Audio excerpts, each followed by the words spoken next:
Hello and welcome to Speaking for Him. I'm Dan Van Zalen, and here is your host, Andrew Gomison. Hello, Dan. This is Andrew, and I'm very glad to be with you and with our audience. We're going to do something we've only done once before in the history of the podcast, and that is have a two-part episode, Bonafide. Now, we did do a Christmas Carol over 4 episodes, but those were kind of individual episodes, even though they were in a series. So I really consider this only the second time we've had a 2-part single episode, and that is because I want to be able to share this 45-minute interview in its entirety with you. This interview that I'm about to share with you is from a woman who is a pro-life attorney dealing with issues in the pro-life movement. And she comes at it really honestly because she was conceived in rape. But God has raised her up to be a mighty voice for the voiceless. And so I'm excited to have this interview with Rebecca Kiessling on the show. So what we're going to do is we're going to listen to the first 23 or so minutes of that interview for this week. And then next week, we will air the remainder. But before we get started, why don't you start us off, Dan, with our quote of the day? Of course. Please understand that whenever you identify yourself as being pro-choice, or whenever you make an exception for rape, what that really translates into is you being able to stand before me, look me in the eye, and say to me, I think your mother should have been able to abort you. Rebecca Kiessling. And that is a pretty powerful quote, is it not, Dan? Yep. It's pretty hard. I mean, it's easy when we're disconnected from the issue to try to justify it and make excuses for why it might be permissible. But when you're literally talking to someone who is a product of rape, it's hard to make that case. Indeed. And so we need to think about things in terms, as I've said many times before, and as will be mentioned in this interview, the circumstances of a child's conception do not affect its humanity. Never. And she will make another compelling argument, which I will not give away. So without further ado, let's listen to the first 23 or so minutes of this interview that I had with pro-life advocate Rebecca Kiessling. It is good to be with you all here on the Speaking for Him podcast. Today I have the privilege of interviewing Rebecca Kiessling.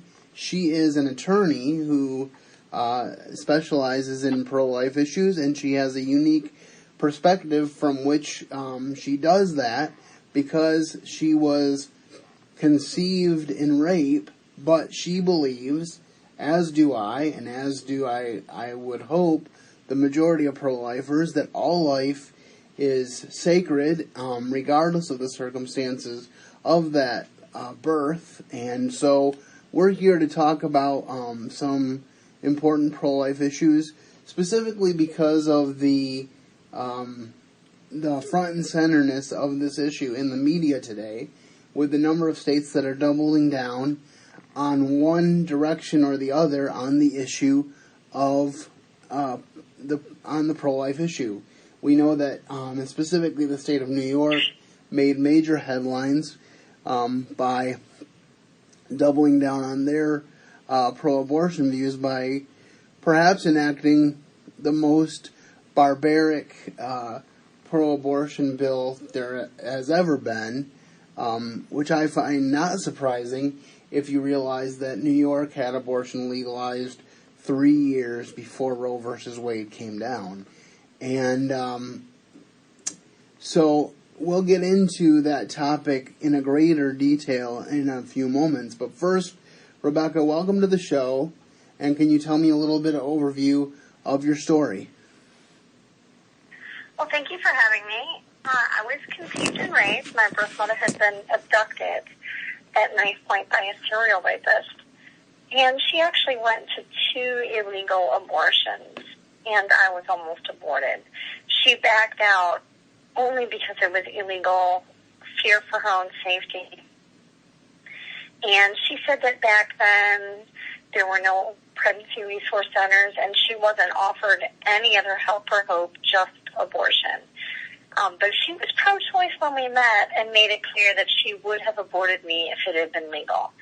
And then 6 years later changed her mind. Now, decades later, we are both so thankful that we were both protected. So she changed her mind as in she is now pro-life, or? Yes. That is awesome to hear. So you were conceived in rape, you survived that, your mother didn't abort you, which is great for all of us. But then tell us about your growing up years. I was adopted and raised in a Jewish family, secular Jews. I went to 5 years of Hebrew school, and I was bat mitzvahed, but they really lived as atheists.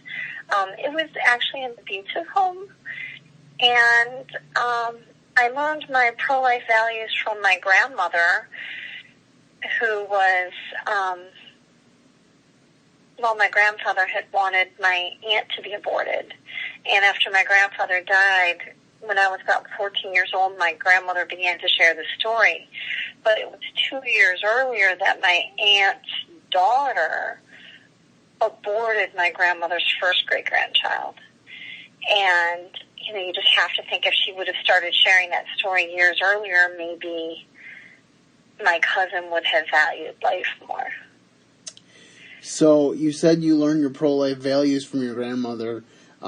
Is that how you developed a personal relationship with the Lord, and how did that impact your life? No, my grandmother was an atheist, but I first came to know Christ when I was 15. I had a friend from high school from my gymnastics team invited me to hear a youth speaker who laid out the message of the gospel, and I knew that in my family, this was like an act of war for me to, raise my hand and go to the altar call. And I knew that, I might as well have told them that I joined the Nazi Party. I mean, this was like the greatest betrayal. Even though they lived as atheists, there were a couple things that Jews don't do. In their mind, you don't eat pork, and you don't believe in Jesus. And, yeah, so that was rough. And then I felt forsaken by my church friends. After about 9 months, something happened, and I ended up no longer having a ride and on my own feeling, disappointed and kind of disillusioned. And spent some of the most difficult years of my life learning at 18 how I was conceived, 19 meeting my birth mother, learning that that she had wanted to abort me, and then ended up in abusive relationships until I was beat up by a boyfriend from law school, and that's when Christ called me back to him. Oh, that's a great story, and it is. I think most of us can talk about times when we felt far away from the Lord, and when we're grateful that He never let go of us. And I can honestly say that that's my testimony, because as a young boy, I really resented God for the way that He made me physically. I'm in a wheelchair. I've been in a wheelchair my whole life, so that was a real big, hard thing for me to deal with. Even though I grew up in a Christian home, my parents are loving. They raised me to believe that God had a plan for my life. They told me that God didn't make mistakes, but I, got to the point as a teenager where I just wanted to end my life. And the worst part was when my baby brother, who was seemingly healthy, died suddenly at 3 months of age. And so I was like, well, why did God take him and leave me here, because I'm completely useless? That's where I was at as a 13-year-old boy. But God had already saved me, and He didn't let go of me, much like your story, and He brought me back to Him. And as a result, this ministry was formed, speaking for Him. So I can resonate a lot with what you're saying. My organization today, Save the One, it's a global pro-life organization which specializes in defending all of the so-called hard cases in the abortion debate through our personal stories. And I had a child with special needs, my second adopted child. was born with a serious genetic disorder, and most of the babies who had what she had were aborted. It's called the George syndrome, or velocardiofacial syndrome, and she ended up dying at 33 years old due to medical malpractice. Really, a doctor took her off oxygen when she wasn't ready to be, and it was devastating. But you know, it was in my childhood that I began to really have a heart for children with special needs, because my elementary school was the school where we had the special ed program. Everybody in elementary school and high school came to my elementary school for that program. And at recess, I'd go outside and there would be other children who would bully them and mock them. And it really angered me. And so I would play with them, and I had another friend of mine, and we would spend our recess playing with the special ed kids. And then, of course, you know, I was called names for doing so. And, but it was like that was, you know, from a very young age, I had that passion to, you know, protect the innocent, vulnerable, you know, that really shaped me. Well, that's great to hear, and that's probably what helped you decide to become an attorney, and I would like to get into that. But before we do, I'd like to kind of circle back to when you found out that you were conceived in rape. You said that it was about 18. Now, were you intentionally looking for answers about your life, or did this happen by accident? Yeah, I was looking, and I got my non-identifying information, and it had a detailed description of my birth mother, but all it said about my biological father was that he was Caucasian and of large build. And, of course, that sounds like a police description, and I thought about it. My parents said, oh, I'm sure it's nothing, because I immediately thought it was this rape. And my parents tried to dismiss that notion, and then I called my caseworker after a week, and I just asked her, was my mom raped? And she told me, yeah, I didn't want to tell you. And I was absolutely devastated. My parents didn't know how to deal with it. And they even said things like, oh, well, women used to lie about being raped. Like, no, they didn't, you know? I mean, Jane Roe from Roe v. Wade lied and said she was raped so she could get an abortion. But, you know, this notion that women lie about being raped, it's the opposite. It's really that very few women report it. Very few women want to even say the R word and acknowledge that this horrible thing was done to them. It takes a lot of courage to come forward and say that this horrible thing happened. It does indeed, and so I can only imagine how devastating that would be. I'm thankful for my stable family life and that there haven't been any revelations like that, but I can only imagine how difficult that would be. And so now let's go back to, so what made you decide to go to law school and pursue law as a career? Well, actually, my adoptive father told me from about the age of 10 that I should be a lawyer, because I was always trying to sort of talk him through things when I felt that he was being arbitrary or unfair.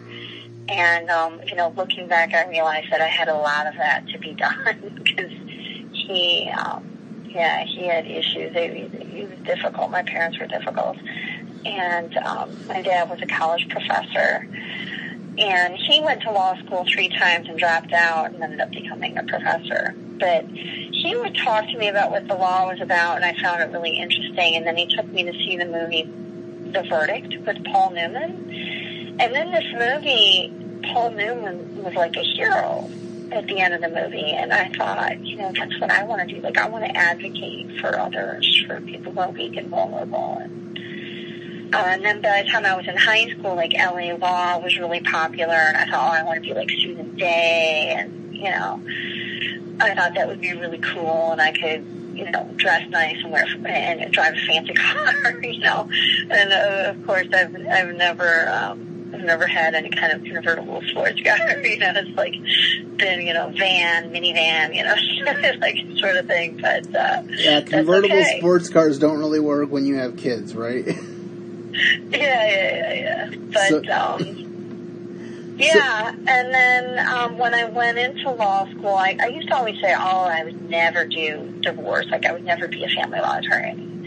And it's really treated as second class. I mean, in fact, when I took a family law course, it was taught in the summer by an adjunct professor, and it was a combined course for 2 law schools. And it's so strange because it's the only time that most people will ever have contact with the legal systems in a family law setting, and yet it's not a required class. And it really is treated as second rate. But then I was beat up by this boyfriend from law school who broke my jaw.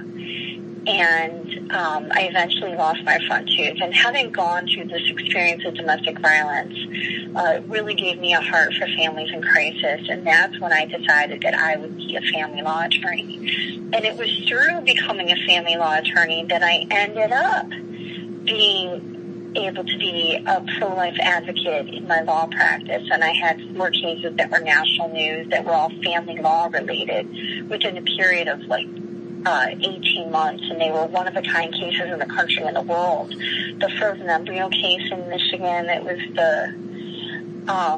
actually the first in Michigan and the third in the nation. I argued for an unborn child where her mother was severely developmentally disabled and she'd been raped in a group home.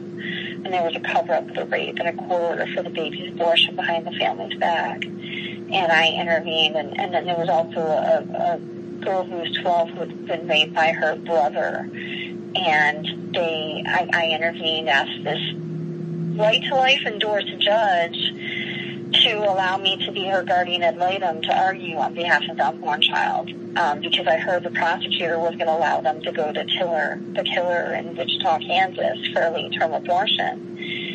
She was 7 months pregnant, and ultimately the judge granted what the prosecutor wanted. I mean, let me argue after the fact. It was weird, and then to appease right to life or something, but allowed the family, in violation of Michigan law, to go out of state for this late-term abortion, and really in violation of Kansas law, because the Kansas Attorney General called me and said, this is not legal in our state for this reason, this is not allowed, and nobody else cared.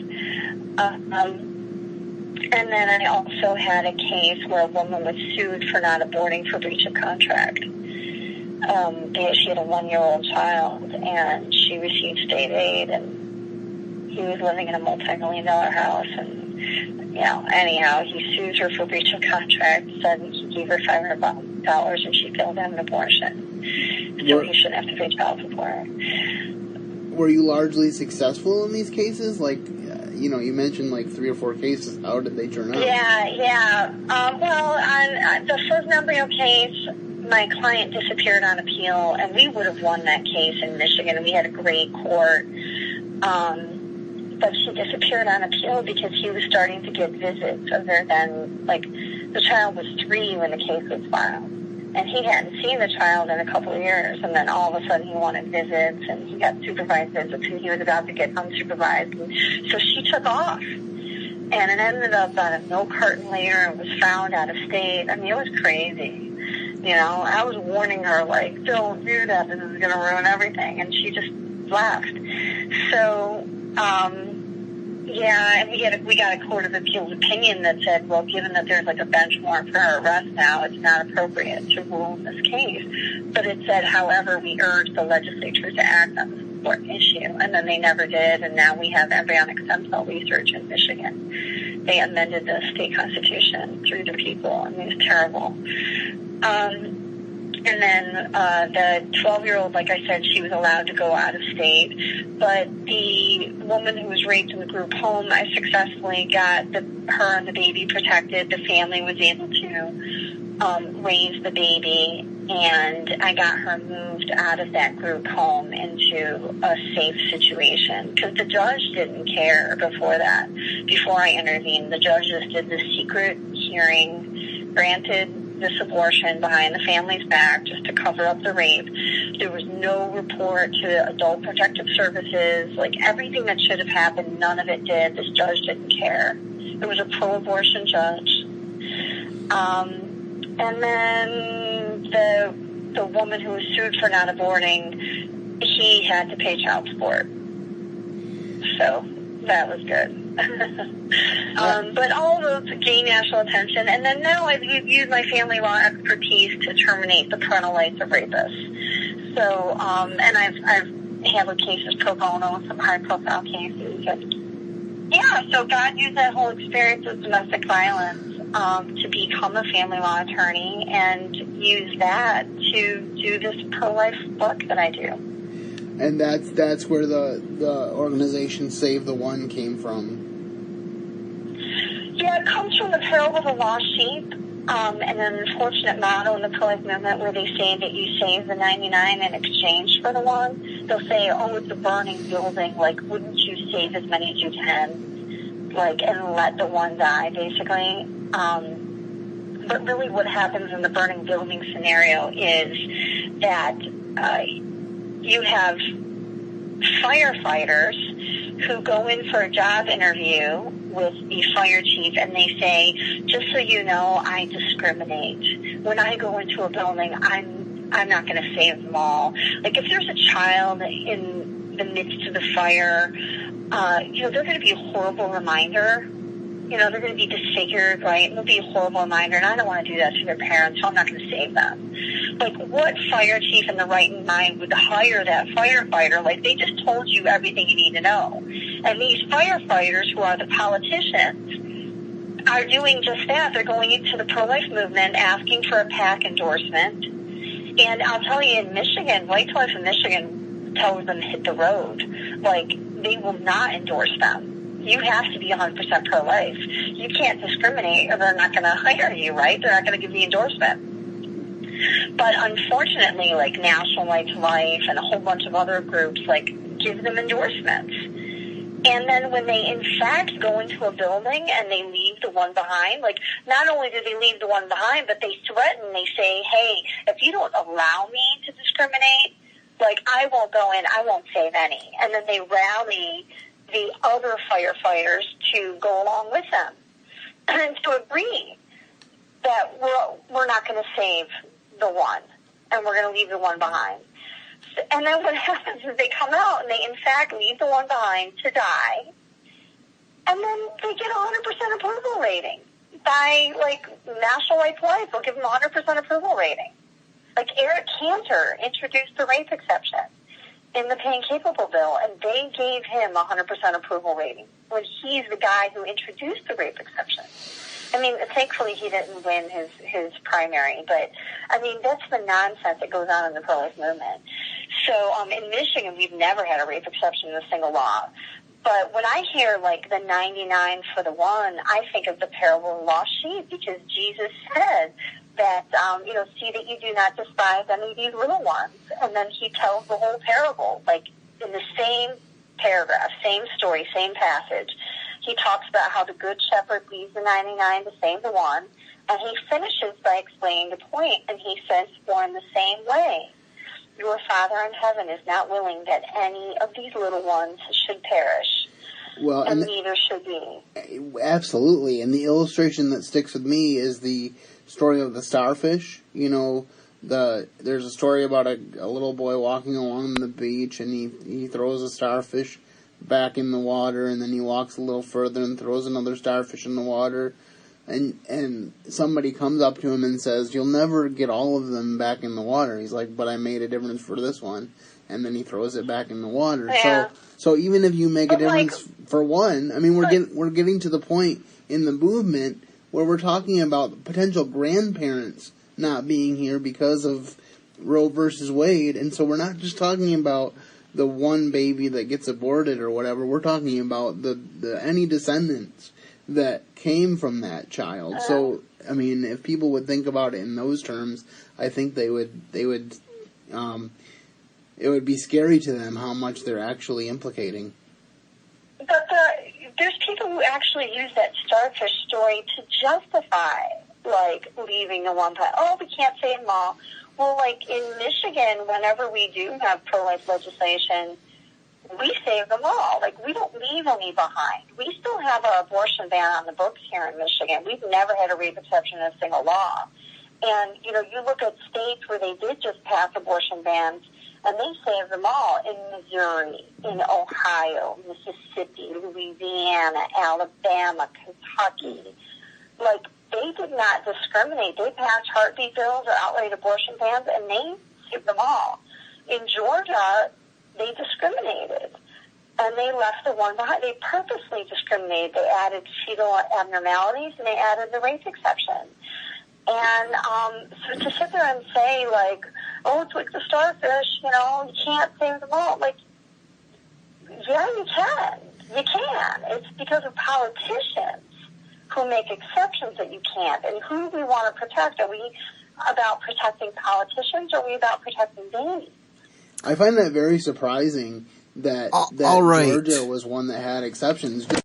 Well, there you have the first half of our interview with Rebecca Kiessling. As I said, the second half will be next week on the show, so you'll want to hear that conclusion, and you'll want to encourage your friends and family to listen to part one. But before we go, do you have any thoughts on what we just heard, Dan? Well, you know, just the whole thing is she's very much, you know, into this. Is very much her life, as it were, you know. And I kind of, you know, in some ways, I guess, shocked a little by what she's faced. But on the other hand, rather, now that I'm not tripping over my tongue, on the other hand, I'm rather glad she's around, you know, and people like her to, you know, prop up the right for life, you know, because there's a lot of idiots in politics, unfortunately. And a lot of them are, whoever gives me the most money, that's what I'll go for. Well, and you know, I think that I don't want to get too political here, but I think a lot of times we make blanket statements without investigating facts. That's true. And it's easy to not investigate facts, but it's never been easier to also investigate facts. I think I've said numerous times on this show, you know, ultrasound technology shows us that life begins far earlier than most people are willing to concede if they're just having a general argument. Yeah. So you can no longer, like perhaps in 1973, you could make an argument that you wouldn't be able to tell that a baby was alive, you know, till 3, 4, 5 months in, because sometimes, the technology wasn't there. But now the technology is there to see shortly after you find out you're pregnant that yes, it is indeed a living, breathing, moving being that's coming to be. And you don't go to clump of tissue showers. Yeah, no. Before a baby's born, you go to baby showers. And I think that is a significance that needs to be emphasized. Well, with a lot of kids recently in my family, I've seen a bunch of ultrasounds, and I think maybe if I'm remembering right, the first one's either at around 5 or 6 weeks or 10 to 12 weeks. You know, and at that point, it's already pretty obvious. It looks like a baby. I mean, the really big head, yes, but it's a baby. Because that's the only thing it could possibly be. Well, yeah, for the most part. Yeah. So we've had a few natural miscarriages because of problems, but yeah. Well, yes, and miscarriages do occur, but that's another thing that abortionists try to do. Is one of the terms for a miscarriage is spontaneous abortion.